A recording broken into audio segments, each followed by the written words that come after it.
दिनांक 29 जून वर्ष 2020 प्रकरण 2 तत्वों का वर्गीकरण। इस वीडियो में हम चर्चा करेंगे स्वाध्याय के प्रश्नोत्तर की। तो यहाँ पहला जो उत्तर है वहाँ पर इस प्रश्न में 3 स्तंभ दिए हैं और यहाँ पर जोड़ियाँ लगानी हैं। तो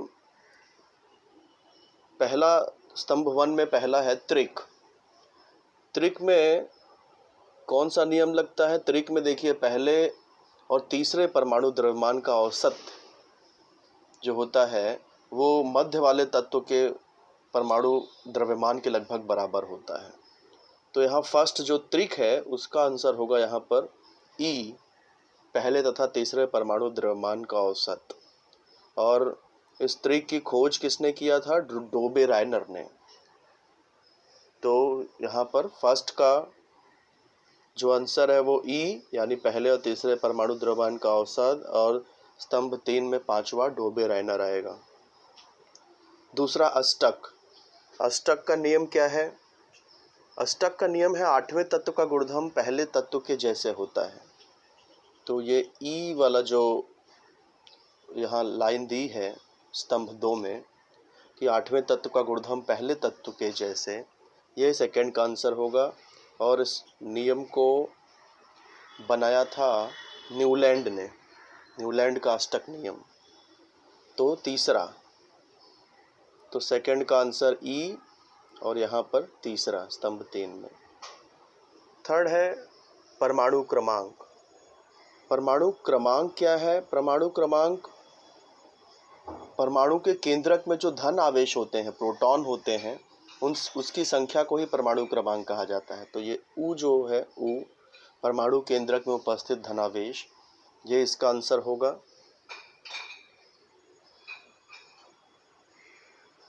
परमाणु क्रमांक का। और परमाणु क्रमांक के आधार पर जो वर्गीकरण किया था वो मोसले ने किया था। तो इसलिए छठवां आंसर जो है मोसले, स्तंभ 3 का छठवां जो है वो तीसरे का आंसर होगा। फिर आते हैं चौथे पर, आवर्त। आवर्त में जैसे जैसे हम बाएं से दाएं जाते हैं वैसे वैसे अणु सूत्रों में क्रमशः परिवर्तन होता जाता है। तो इसका आंसर U आएगा, जो अंतिम लाइन है, अणु सूत्रों में क्रमशः परिवर्तन। और आवर्त, सबसे पहले आवर्त बनाया गया था मेंडलीव के द्वारा। आवर्त और समूह, आवर्त सारणी बनाई गई थी मेंडलीव के द्वारा। तो स्तंभ 3 में इसका आंसर होगा फर्स्ट वाला मेंडलीव। और पांचवा यहाँ पर है फर्स्ट कॉलम में परमाणु केंद्रक। परमाणु केंद्रक किसे कहते हैं? परमाणु के केंद्रक में परमाणु का सारे धन आवेशित होते हैं। धन आवेशित कण परमाणु के केंद्रक में स्थित होते हैं और परमाणु का पूरा द्रव्यमान वहाँ पर समाविष्ट होता है। तो स्तंभ 2 में जो दूसरी जो लाइन है आ, समाविष्ट द्रव्यमान एवं धनावेशित कण, ये जो है पांचवे का आंसर होगा। और थर्ड कॉलम में रुदरफोर्ड इसका आंसर आएगा, क्योंकि नाभिक की खोज रुदरफोर्ड के द्वारा की गई थी। तत्वों के परमाणु में जो नाभिक होते हैं उसकी खोज रुदरफोर्ड द्वारा की गई थी, इसलिए यहाँ थर्ड आंसर, पांचवे का जो आंसर है वो यहाँ पे रुदरफोर्ड, यानी चौथा वाला आंसर यहाँ पर आएगा। छठा, इलेक्ट्रॉन। इलेक्ट्रॉन एक ऐसा कण है जो परमाणुओं में सबसे हल्का होता है और ऋण आवेशित होता है। तो स्तंभ 2 में सबसे पहली लाइन जो है वो छठे का आंसर होगा, सभी परमाणुओं में सबसे हल्का कण एवं ऋण आवेशित। और इसकी जो खोज हुई थी वो थॉमसन ने की थी। इलेक्ट्रॉन की खोज थॉमसन ने की थी, सर जे थॉमसन। तो इसीलिए इसका आंसर कॉलम 3 में थर्ड स्तंभ में सेकंड होगा, थॉमसन। दूसरा प्रश्न है, उचित पर्याय चुनकर कथन पूर्ण करो। क्षारीय धातुओं के बाह्यतम कक्षा में इलेक्ट्रॉनों की संख्या डैश है। क्षारीय धातु मैंने आपको कहा था समूह एक के जो तत्व हैं इन्हें क्षारीय धातु कहते हैं। तो समूह एक है, इसलिए समूह एक में बाह्यतम कक्षा में एक ही इलेक्ट्रॉन होंगे, क्योंकि समूह क्रमांक और बाहरी कक्षा के इलेक्ट्रॉन की संख्या ये समान होती है, इसलिए इसका आंसर आएगा 1। सेकेंड है भू क्षारीय धातु की संयोजकता 2 है, अर्थात उनका आधुनिक आवर्त सारणी में स्थान डैश होगा। संयोजकता 2 है तो इसका मतलब वो या तो दूसरे समूह में होगा या तो 12वें समूह में होगा, क्योंकि मैंने कहा था 12वें समूह को भी दूसरा समूह कहेंगे, कह सकते हैं। तो संयोजकता 2 है, इसका मतलब इससे ये सिद्ध हम अंदाज लगा सकते हैं कि ये या तो दूसरे समूह का तत्व होगा या तो 12वें समूह।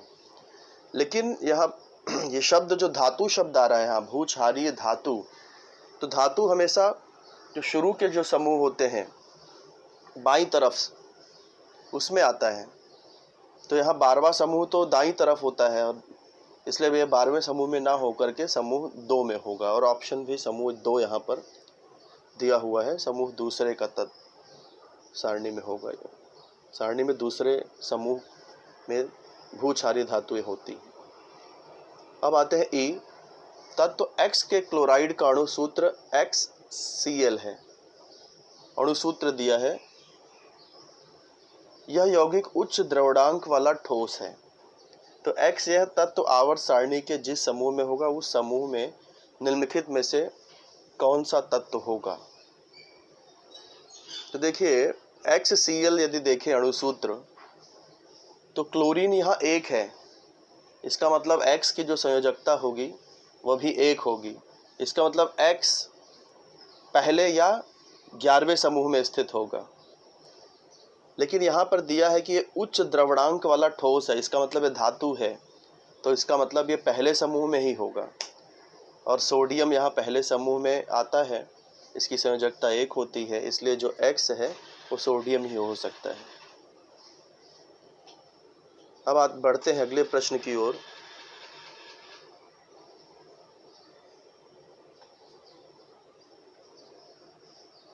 ई। आधुनिक आवर्त सारणी में अधातुएं किस खंड में उपस्थित हैं। तो अधातुएं हमेशा आवर्त सारणी में, आधुनिक आवर्त सारणी में दाईं तरफ होती हैं, और दाईं तरफ जो खंड है आपको याद होगा वो पी खंड में आता है।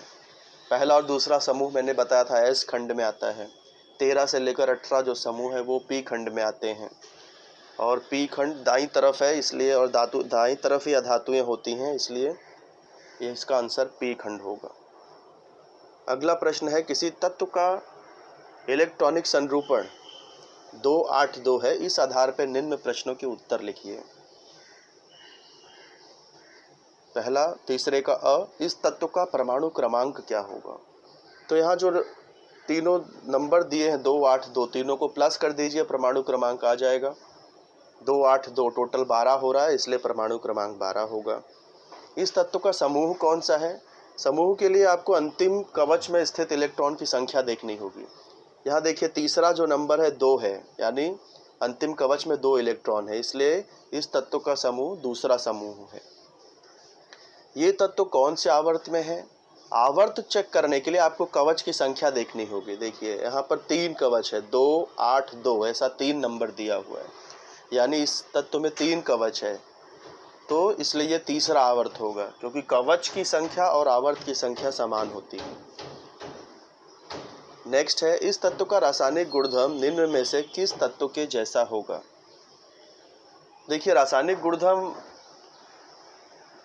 उन्हीं तत्वों का समान होता है जिनका इलेक्ट्रॉनिक संरूपण में समानता होती है, यानी कि जो संयोजकता इलेक्ट्रॉन है, अंतिम कवच के इलेक्ट्रॉन है, वो अगर समान होंगे तो उसके गुणधर्म भी समान होंगे।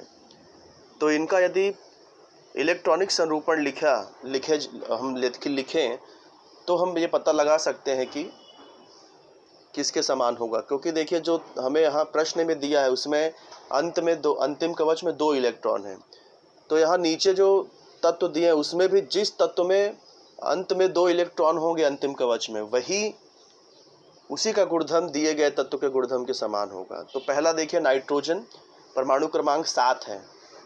इलेक्ट्रॉनिक संरूपण लिखें यदि, तो मैंने कैसे लिखा जाएगा 2,5, क्योंकि पहले कवच में अधिकतम 2 इलेक्ट्रॉन ही आ सकते हैं।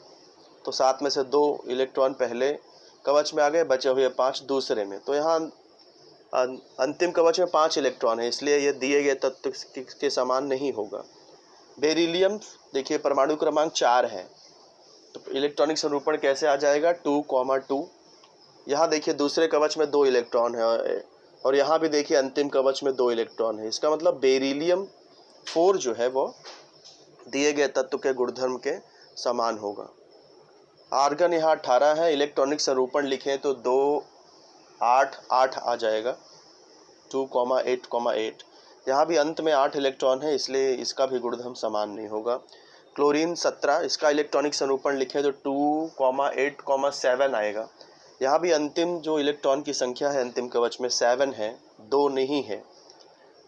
तो केवल बेरिलियम 4 ही एक ऐसा तत्व है जहाँ अंतिम कवच में 2 इलेक्ट्रॉन आ रहा है, इसलिए बेरिलियम 4 का ही रासायनिक गुणधर्म दिए गए तत्व के जैसा होगा। तो अब बढ़ते हैं अगले प्रश्न की तरफ। चौथा प्रश्न, दिए हुए परमाणु क्रमांकों के आधार पर नीचे दिए तत्व का इलेक्ट्रॉनिक संरूपण लिखिए और इस आधार पर प्रश्नों का स्पष्टीकरण कारण सहित लिखिए। तो इलेक्ट्रॉनिक संरूपण लिखना है, उसके बाद जो प्रश्न पूछा है उसका उत्तर लिखना है। तो चौथे का अ देखिए, Li3, Si14, helium 2, sodium 11, phosphorus 15। Electronic संरूपण मैंने आपको सिखाया था, केवल 2 ही नियम यहाँ पर आपको याद रखने हैं कि पहले कवच में अधिकतम 2 इलेक्ट्रॉन और उसके बाद किसी भी कवच में 8 से अधिक इलेक्ट्रॉन नहीं लिखे जा सकते। ये 2 नियम यदि आपको याद हैं तो इलेक्ट्रॉनिक संरूपण बड़े आसानी से लिख सकते हैं। जैसे लिथियम, तो इलेक्ट्रॉनिक संरूपण कैसे लिखा जाएगा 2,1। Si यहाँ पे 14 है, सिलिकॉन 14 है, तो 2,8,4।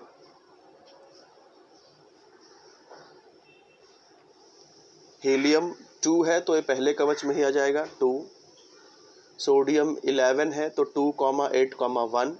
फास्फोरस 15 है तो 2,8,5। अब यहाँ पर देखिए पूछा है कि तृतीय आवर्त के तत्व बताइए।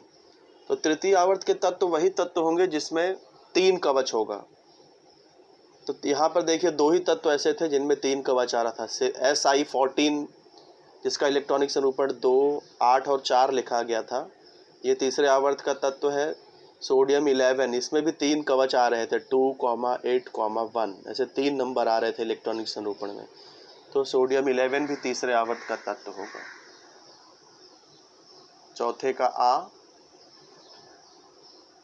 सबसे पहले इलेक्ट्रॉनिक संरूपण, फिर बताएंगे समूह 2 का तत्व कौन सा है। Hydrogen 1, electronic संरूपण 1। नाइट्रोजन 7 है तो इलेक्ट्रॉनिक संरूपण 2,5।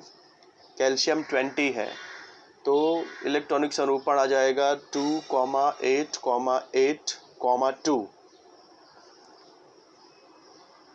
सल्फर 16 है तो 2,8,6। बेरिलियम 4 तो 2,2। आर्गन 18 है तो 2,8,8। अब हमें यहाँ बताना है कि समूह 2 में कौन सा तत्व आएगा। तो जिसके इलेक्ट्रॉनिक संरूपण में अंत में 2 इलेक्ट्रॉन आए थे वही समूह 2 में होगा, क्योंकि समूह 2 में जितने भी तत्व होते हैं सबके बाहरी कवच में 2 इलेक्ट्रॉन होते हैं। और कैल्शियम का हमने इलेक्ट्रॉनिक संरूपण लिखा था जिसमें लास्ट में 2 आ रहा था, 2, 8, 8, 2।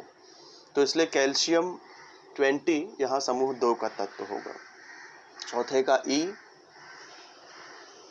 इलेक्ट्रॉनिक संरूपण लिखेंगे, उसके बाद सर्वाधिक विद्युत ऋण वाला तत्व लिखेंगे।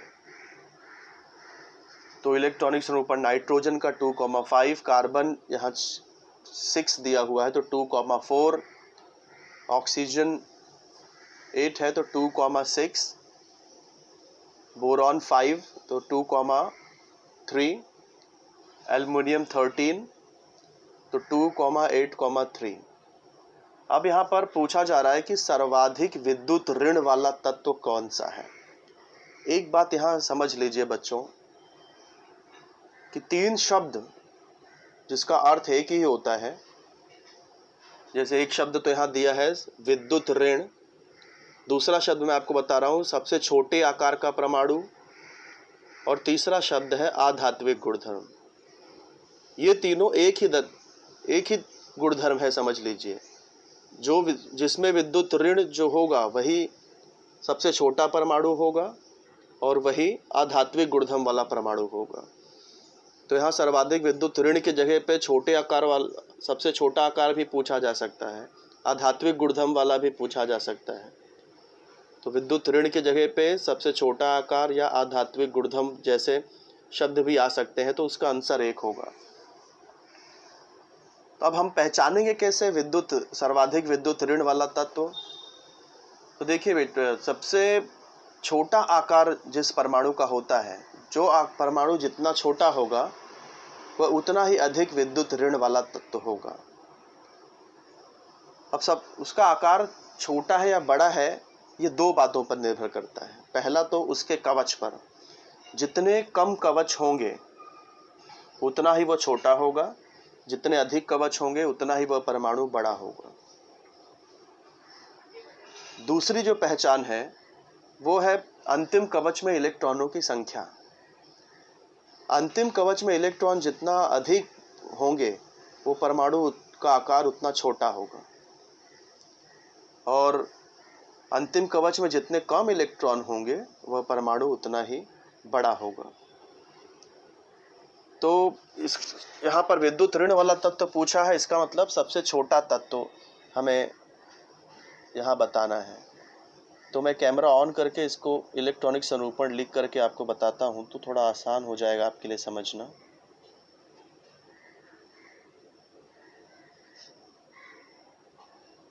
देखिए, सबसे पहले यहाँ नाइट्रोजन 6 दिया है जिसका परमाणु क्रमांक हो इलेक्ट्रॉनिक संरूपण 2,4 हो जाएगा। फिर नाइट्रोजन 7 दिया है तो ये 2,5 हो जाएगा। कार्बन 6 दिया है तो ये 2,4 हो जाएगा। ऑक्सीजन 8 है तो ये हो जाएगा 2,6। बोरॉन 5 है तो ये हो जाएगा 2,3। एल्युमिनियम 13 है तो ये हो जाएगा 2,8,3।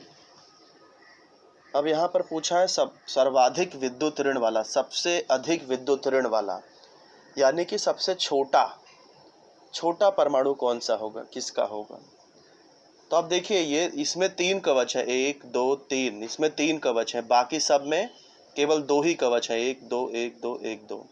तो इसका मतलब इसका आकार सबसे बड़ा होगा और इन सब का आकार इससे तो छोटा होगा, एल्यूमिनियम से छोटा होगा।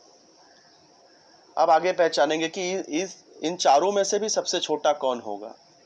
तो अब आपको यहाँ पे बाहरी कवच के इलेक्ट्रॉन देखने हैं बेटा। बाहरी कवच में जितने ज़्यादा इलेक्ट्रॉन होंगे वह उतना ही छोटा होगा। तो ये सब में भले 2 कवच हैं, लेकिन यहाँ इसमें इलेक्ट्रॉन की संख्या सबसे ज़्यादा है, इसलिए ये सबसे छोटा हो जाएगा। यहाँ ऑक्सीजन सबसे छोटा हो जाएगा और सबसे छोटा है इसलिए यह सबसे अधिक विद्युत ऋण वाला तत्व होगा। तो अब आगे बढ़ते हैं। ई, चौथे का ई, इसमें पूछा गया है कि सर्वाधिक विद्युत धन वाला तत्व कौन सा होगा। तो जो सबसे बड़ा होता है वही, जिस परमाणु का आकार सबसे बड़ा होता है वही सर्वाधिक विद्युत धन वाला तत्व होता है। तो बड़ा कैसे पहचानेंगे, जैसे मैंने बताया, उसकी कवच की संख्या देखिए और उसके बाहरी कवच के इलेक्ट्रॉन देखिए। तो देखते हैं, इसका इलेक्ट्रॉनिक संरूपण लिख करके पता चलेगा ये। जैसे यहाँ पे दिया है Be4 दिया है तो इलेक्ट्रॉनिक संरूपण 2,2 हो जाएगा। कार्बन यहाँ पर 6 दिया है तो 2,4। ऑक्सीजन यहाँ पर 8 है तो 2,6। बोरॉन यहाँ 5 है तो 2,3। इसके बाद एल्यूमिनियम 13 है तो 2,8,3। अब यहाँ पर पूछा गया है कि इसमें सबसे सर्वाधिक विद्युत धन वाला तत्व, सर्वाधिक विद्युत धन वाला तत्व वही होगा जिसका आकार सबसे बड़ा होगा। तो यहाँ पर देखिए कवच की संख्या 3 है। एल्युमिनियम यहाँ पर सबसे बड़ा होगा क्योंकि इसमें 3 कवच है, बाकी सब में 2 ही कवच हैं। तो ये सबसे बड़ा है, इसीलिए सबसे बड़ा होने के कारण सर्वाधिक विद्युत धन वाला तत्व यही होगा, एल्यूमिनियम। प्रश्न चौथे का चलते हैं। इसमें सबसे बड़ा आकार वाला परमाणु कौन सा है? तो वही ट्रिक जो मैंने आपको बताई थी, सेम वैसा ही आपको करना है। फिर भी कर देता हूँ मैं, चलिए। यहाँ पर सोडियम 11 है तो ये 2,8,1। फास्फोरस यहाँ 15 है तो 2,8,5। क्लोरीन 17 है तो 2,8,7। सिलिकॉन 14 है तो ये 2,8,4। और मैग्नीशियम 12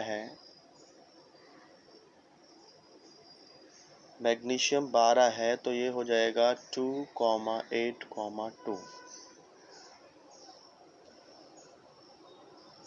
अब यहाँ सवाल क्या पूछा है, इनमें सबसे बड़ा आकार वाला परमाणु कौन सा है? तो अब आप देखिए कवच की संख्या सब में 3 है, 1 2 3, 1 2 3, 1 2 3, सब में कवच 3 है। तो कवच के आधार पे यहाँ सबसे बड़ा कौन सा है वो बताना बहुत मुश्किल है।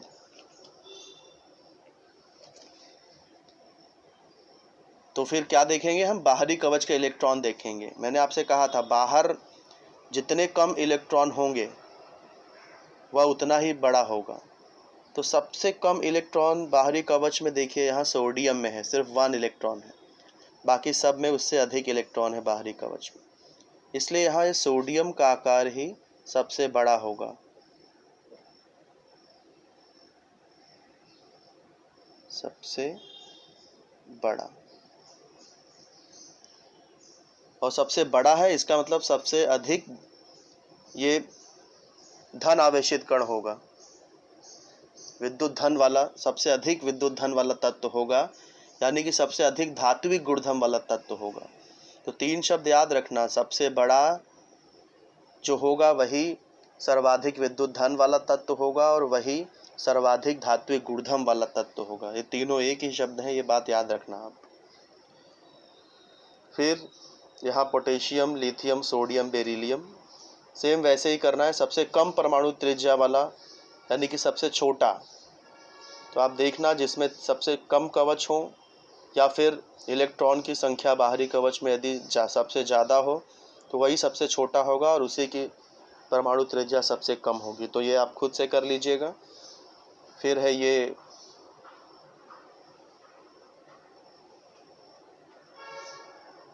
अगला है, इनमें से सबसे अधिक धात्विक गुणधर्म वाला तत्व कौन सा होगा? तो सबका इलेक्ट्रॉनिक स्वरूपण आप लिखना। उसके बाद देखना जो सबसे बड़ा होगा जिसका परमाणु वही उसी में सबसे अधिक धात्विक गुणधर्म होगा। कैसे चेक करोगे सबसे बड़ा कौन है? जिसमें सबसे ज़्यादा कवच होंगे या फिर अंतिम कवच में परमाणु की संख्या सबसे कम जिसमें होगी वही सबसे बड़ा होगा और वही सबसे अधिक धात्विक गुणधर्म वाला तत्व होगा। फिर अंत में है, इनमें से सबसे अधिक अधात्विक गुणधर्म वाला तत्व कौन सा होगा? तो जो सबसे छोटा जिसका आकार होगा वही सबसे अधिक अधात्विक गुणधर्म वाला तत्व होगा। तो कैसे पहचानोगे सबसे छोटा? जिसमें सबसे कम कवच होंगे या फिर बाहरी कवच में इलेक्ट्रॉनों की संख्या सबसे अधिक होगी, इन दो में से कोई एक, तो वही सबसे छोटा होगा और वही जो है अधात्विक गुणधर्म वाला होगा और वही सबसे अधिक विद्युत ऋण वाला तत्व होगा। तो इस तरह से ये प्रश्न चौथे का आपको करना है। बस दो ही बातें याद रखना है, कवच की संख्या, संयोजक और बाहरी कवच के इलेक्ट्रॉनों की संख्या। इसके आधार पर ही ये सारे उत्तर आप समझ जाओगे, लिखा और उसको आपको उत्तर आ जाएगा। अगले प्रश्न पर चलते हैं, 5वां। किए गए वर्णन के आधार पर तत्वों के नाम और उनके संकेत लिखो। सबसे छोटे आकार वाला परमाणु, तो जो सबसे पहला जो तत्व है आवर्त आधुनिक आवर्त सारणी में, सबसे छोटा तो वही है। क्या था? हाइड्रोजन।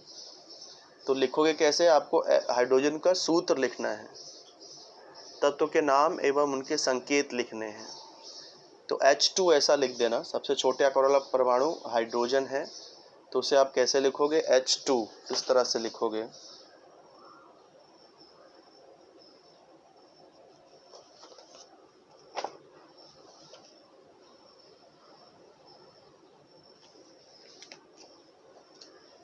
सबसे छोटे आकार वाला परमाणु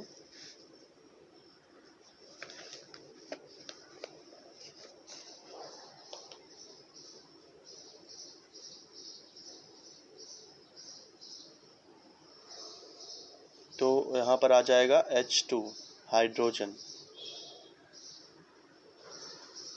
इसके बाद क्या पूछा है? सबसे कम परमाणु द्रव्यमान वाला परमाणु, तो ये सबसे छोटा है इसलिए इसका द्रव्यमान भी सबसे कम होगा, क्योंकि इसमें इलेक्ट्रॉन भी एक ही होते हैं। तो हाइड्रोजन ही सबसे कम द्रव्यमान, सबसे हल्का तत्व वाला तत्व है। सर्वाधिक विद्युत ऋण वाला परमाणु, सर्वाधिक विद्युत ऋण यानी कि आवर्त सारणी में सबसे छोटा। अब यहाँ हाइड्रोजन तो को हम सर्वाधिक विद्युत ऋण वाला नहीं कह सकते, क्योंकि हाइड्रोजन में जो गुणधर्म होता है विद्युत धन का गुणधर्म होता है तो सबसे छोटा, लेकिन इसमें विद्युत ऋण का गुणधर्म नहीं पाया जाता, क्योंकि ये इलेक्ट्रॉन का त्याग या फिर इलेक्ट्रॉन की साझेदारी करता है, इसलिए हाइड्रोजन यहाँ पर नहीं लिख सकते। तो यहाँ पर हैलोजन समूह, क्योंकि सबसे अधिक विद्युत ऋण वाले तत्व आवर्त सारणी में सबसे दाहिनी ओर है। आधात्विक जो गुणधर्म वाले तत्व हैं दाईं ओर हैं, और दाईं ओर सबसे अंत में जो आधात्विक तत्वों का जो समूह है वो हैलोजन है। हैलोजन मैंने आपको बताया था कैसे उसे याद रखना है। First class Bruce Lee India में अटका। तो देखिए ये 17वां समूह है आपका, हैलोजन का समूह है ये सबसे अधिक आधात्विक गुणधर्म वाले तत्व है, यानी सबसे अधिक विद्युत ऋण वाले तत्व इस समूह में है। तो मैंने आपको ये भी बताया था कि जैसे जैसे हम लोग ऊपर से नीचे की ओर आते हैं परमाणुओं का आकार बढ़ता जाता है। क्यों बढ़ता जाता है? क्योंकि कवच की संख्या बढ़ती जाती है। क्योंकि यहाँ पे एक ही कवच होते हैं, फिर उसके बाद 2 कवच आ जाता है, फिर 1 2 3 कवच आ जाते हैं, फिर जैसे जैसे नीचे आते जाते हैं वैसे वैसे कवच की संख्या बढ़ती जाती है, परमाणु का आकार भी बढ़ता जाता है। तो मैंने कहा था कि जो सबसे छोटा होगा वही सबसे अधिक विद्युत ऋण वाला तत्व होता है, परमाणु होता है। तो यहाँ आवर्त सारणी में सबसे राइट साइड में विद्युत ऋण वाले तत्व हैं और उसमें भी सबसे ऊपर है फ्लोरीन। इसका मतलब इसका आकार सबसे छोटा होगा और यही F2 जो है वो सर्वाधिक विद्युत ऋण वाला तत्व होगा। तो इसका जो आंसर आएगा सर्वाधिक विद्युत ऋण वाला परमाणु, उसका आंसर होगा F2। इसके बाद क्या पूछा है? सबसे कम परमाणु त्रिज्या वाला निष्क्रिय तत्व। तो निष्क्रिय तत्व कौन सा है? जो 18वां समूह है वो निष्क्रिय गैसीय तत्व कहलाता है। उसे मैंने आपको याद कराया था कि कैसे याद करना है। हेमा ने अनिल कपूर और करीना कपूर के जेरोक्स रोज निकाले। अब यहाँ पूछा है कि सबसे कम परमाणु त्रिज्या वाला तत्व कौन सा, सबसे छोटा। तो जो सबसे ऊपर होता है वही सबसे छोटा होता है, जैसे जैसे नीचे आते हैं वैसे वैसे बढ़ता जाता है, इसलिए इसका आंसर आएगा हीलियम।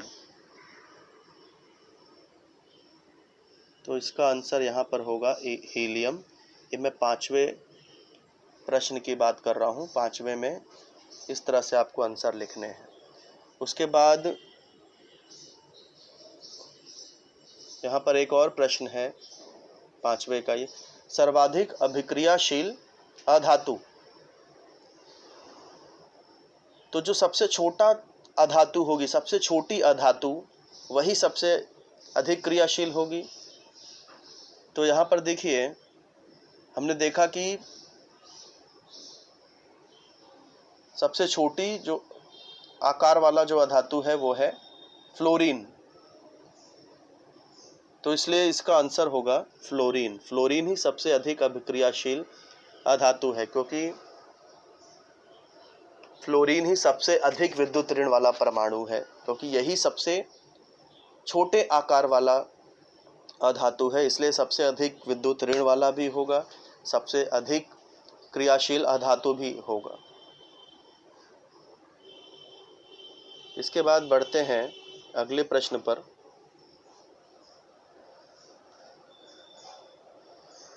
टिप्पणी लिखना है मेंडलीव का आवर्त नियम। तो आंसर लिखते समय चाहे टिप्पणी हो या कोई भी आंसर हो, पॉइंट वाइज यदि आप लिखते हैं तो ज़्यादा बेहतर होगा। मेंडलीव के आवर्त नियम में द फर्स्ट पॉइंट लिखना चाहें तो हम लोग ऐसा लिख सकते हैं कि मेंडलीव ने तत्वों, समान गुणधर्म वाले तत्वों को उनके परमाणु द्रव्यमान के बढ़ते हुए क्रम में संयोजित किया। फर्स्ट पॉइंट हो गया। सेकंड पॉइंट आप लिख सकते हैं कि उन्होंने पाया कि तत्वों का गुणधर्म एक निश्चित समय के बाद तत्वों के गुणधर्म की पुनरावृत्ति होती है। तीसरा पॉइंट आप लिख सकते हैं कि इस नियम के आधार पर मेंडलीव ने आवर्त का नियम दिया कि तत्वों के रासायनिक तथा भौतिक गुणधर्म उनके परमाणु द्रव्यमान के आवर्त फलन होते हैं। तो 3 पॉइंट में आप जो है इसका आंसर लिख सकते हैं। यदि किताब में बताऊं मैं तो इसका आंसर, ये तीनों पॉइंट आप यहाँ से ढूंढ सकते हैं। तीनों पॉइंट किताब के सहारे आपको ये पॉइंट्स मिल जाएंगे।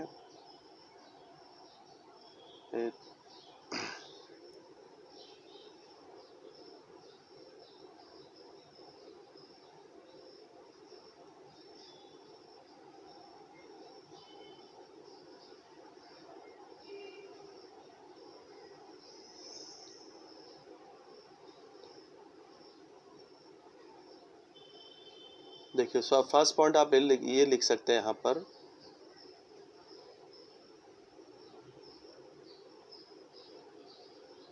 ये जो तीसरी लाइन है यहाँ पर मेंडलीव की आवर्त सारणी में तीसरी लाइन, कि मेंडलीव ने उस समय ज्ञात सभी तत्वों को उनके परमाणु द्रव्यमान के आरोही क्रम में व्यवस्थित रखा। फर्स्ट पॉइंट में ये आ जाएगा। सेकंड पॉइंट में आप देखिए, ये यहाँ पर भी तीसरी लाइन, मेंडलीव के ध्यान में आया कि निश्चित समय के पश्चात भौतिक तथा रासायनिक गुणधर्मों में समांतर रखने वाले तत्वों की पुनरावृत्ति होती है। Second point.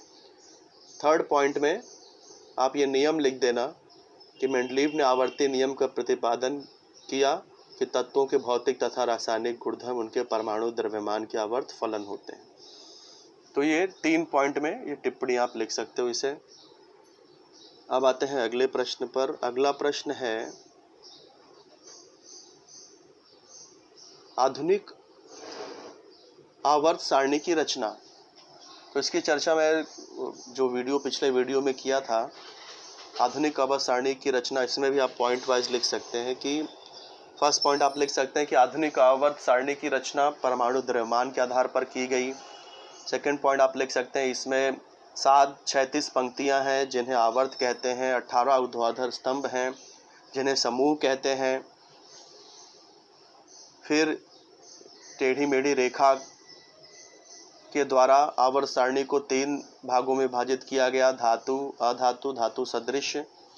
टेढ़ी मेढ़ी रेखा की बाईं तरफ जो तत्व थे वो धातु थे, टेढ़ी मेढ़ी रेखा के आसपास के तत्व धातु सदृश थे, और टेढ़ी मेढ़ी रेखा के दाईं तरफ के तत्व अधातु थे। इसके अलावा आधुनिक आवर्त सारणी को एस खंड, पी खंड, डी खंड तथा एफ खंड में विभाजित किया गया। पहले और दूसरे समूह के तत्व एस खंड में, 13 से लेकर 18 समूह के तत्व पी खंड में, तीसरे समूह से लेकर 12वें समूह के तत्व डी खंड में, और नीचे आधुनिक आवर्त सारणी के नीचे लैंथेनाइड और एक्टेनाइड जो श्रेणी थी उसे एफ खंड में विभाजित किया गया। तो ये इस तरह से पॉइंट वाइज आप आधुनिक आवर्त सारणी की रचना पर टिप्पणी लिख सकते हैं। अगला है समस्थानिकों का मेंडलीव और आधुनिक आवर्त सारणी में स्थान। तो समस्थानिकों का मेंडलीव, पहले तो आप फर्स्ट पॉइंट लिख दीजिए, समस्थानिक कहते किसको हैं। समस्थानिक ऐसे तत्व होते हैं कि जिनके परमाणु द्रव्यमान तो भिन्न भिन्न होते हैं, लेकिन उनके रासायनिक गुणधर्म समान होते हैं और परमाणु क्रमांक भी समान होता है। तो चूंकि मेंडलीव ने तत्वों का वर्गीकरण परमाणु द्रव्यमान के आधार पर किया था और समस्थानिकों के परमाणु द्रव्यमान भिन्न भिन्न होते हैं, इसलिए उन्हें भिन्न स्थानों पर रखना आवश्यक था मेंडलीव के लिए। जबकि उनके गुणधर्म समान होते हैं, इसलिए उन्हें एक स्थान पर भी रखना आवश्यक था। इसलिए मेंडलीव के आवर्त सारणी में समस्थानिकों का स्थान निश्चित नहीं हो पा रहा था कि उन्हें एक स्थान पर रखा जाए अथवा भिन्न स्थानों पर रखा जाए।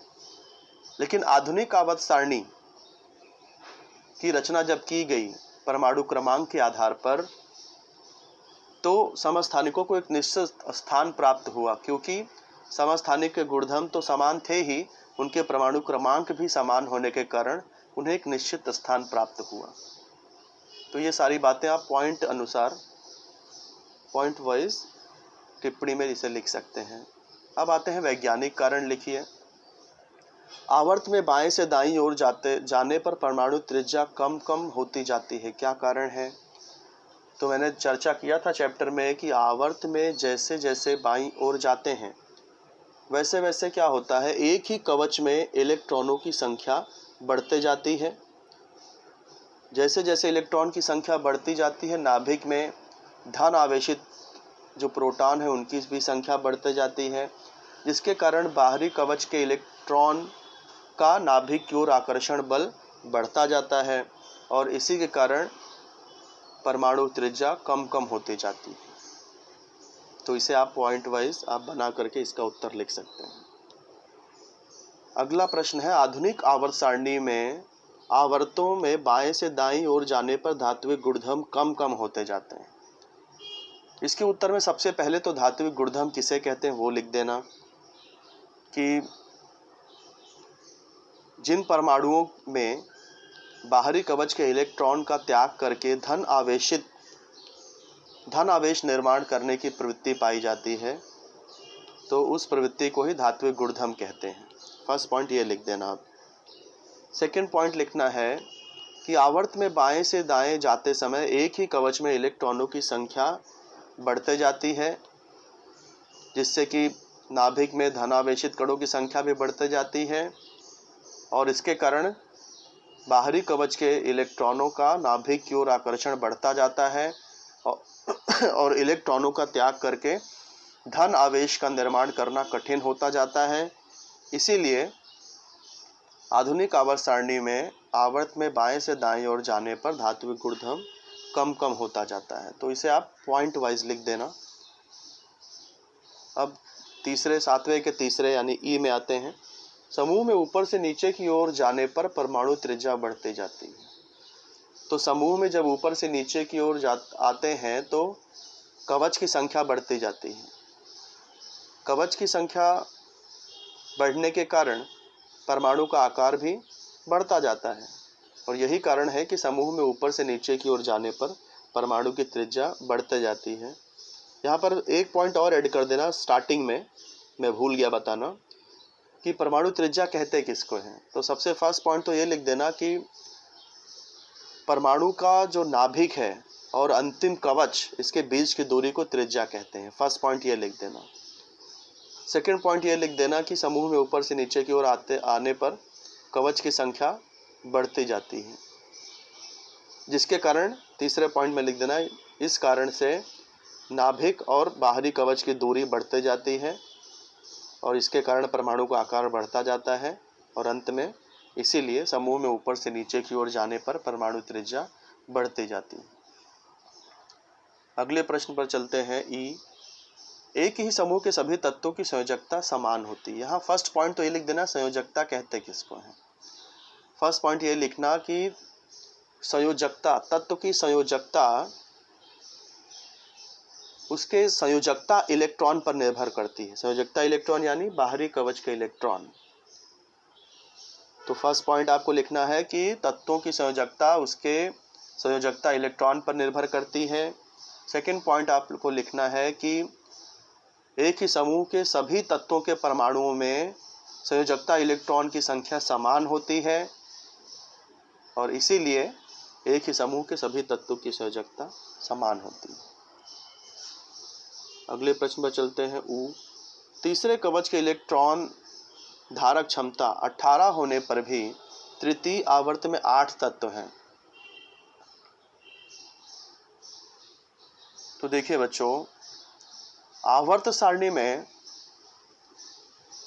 फर्स्ट पॉइंट आपको लिखना है कि आवर्त सारणी में तत्वों का जो स्थान है, तत्वों का स्थान उनके इलेक्ट्रॉनिक संरूपण के आधार पर निश्चित किया गया है और आवर्त की संख्या और कवच की संख्या हमेशा समान होती है। तो तृतीय आवर्त में कवच की संख्या 3 होती है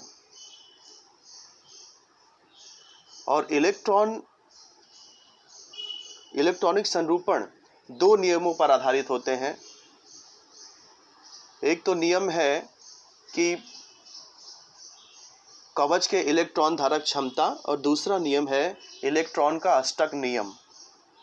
तो इलेक्ट्रॉन का अष्टक नियम ये कहता है कि किसी पहले कवच को छोड़कर किसी भी कवच में 8 से अधिक इलेक्ट्रॉन नहीं आ सकते।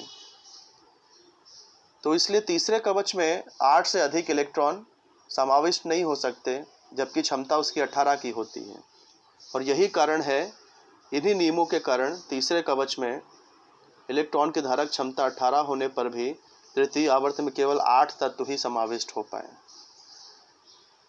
तो ये इसका उत्तर है। 8वां, दिए गए वर्णन के आधार पर उत्तर लिखिए। के, एल तथा एम इन कवचों में इलेक्ट्रॉन होने वाला आवर्त। देखिए यहाँ 3 आवर्त हैं, 3 यहाँ कवच दिए हैं, के, एल, एम। के यानी पहला, एल यानी दूसरा और एम यानी तीसरा कवच। तो यहाँ 3 कवच हैं, इसलिए जो आवर्त होगा वो भी तीसरा आवर्त होगा, क्योंकि कवच की संख्या आवर्त की संख्या समान होती है। तो आ का आंसर हो गया तीसरा आवर्त। 8वें का आ, शून्य संयोजकता वाला समूह। तो 18वां समूह शून्य संयोजकता वाला समूह है। संयोजकता 1 वाले अधातु का वंश। संयोजकता 1 वाला अधातु का वंश है हैलोजन। संयोजकता 1 धातु का वंश क्षारीय धातुएं। संयोजकता 2 वाले धातु का वंश भूक्षारीय धातुएं। द्वितीय एवं तृतीय आवर्त के धातु सदृश। तो इसका आंसर है बोरॉन यानी कि बी और सिलिकॉन यानी कि Si। तृतीय आवर्त के अधातु, तीसरे आवर्त के जो अधातु हैं वो है PS, Cl और Ar। पेप्सी, सोडा, कोला और, ये मैंने आपको कुछ ट्रिक्स बताए थे तृतीय आवर्त याद करने का। तो P, S, Cl, Ar। अच्छा, Cl और Ar जिसमें जो 2 शब्द हैं उसको लिखते समय आप सावधानी बरतना। जैसे आप क्लोरीन लिख रहे हो तो कैपिटल C स्मॉल l ऐसा लिखना है आपको। आर्गन लिख रहे हो तो कैपिटल A स्मॉल r इस तरह से लिखना है। जिसमें एक ही अल्फ़ाबेट है वो तो कैपिटल वर्ड में आ जाएगा। जैसे फास्फोरस लिख रहे हो तो कैपिटल P, सल्फर लिख रहे हो तो कैपिटल S। तो तृतीय आवर्त के धातु क्या हो जाएंगे? फास्फोरस, सल्फर, क्लोरीन और आर्गन। संयोजकता 4 होने वाले 2 तत्व तो चौथे समूह में जो तत्व थे कार्बन और सिलिकॉन, चौथे यानी 14वें समूह में, जो मैंने आपको एक ट्रिक बताई थी, hi hello listen BBC news on Friday night, ना मांगो अल्लाह से, पेप्सी सोडा कोला और काजू केक, ये जब आप लिखेंगे, आवर्त सारणी मैंने आपको सिखाई थी कैसे बनाना है, तो उसमें चौथे समूह में 14वें समूह में दो तत्व आपको मिलेंगे, सी और SI। तो ये जो है 14वें समूह में है, इसलिए संयोजकता 4 होगी, सी और SI, ये दो तत्व इसमें आ जाएंगे। तो ये था प्रकरण 2 के स्वाध्याय के प्रश्नों की चर्चा। मैं चाहूँगा कि ये स्वाध्याय आज पूरा करके आप लोग ग्रुप में भेजिए। धन्यवाद।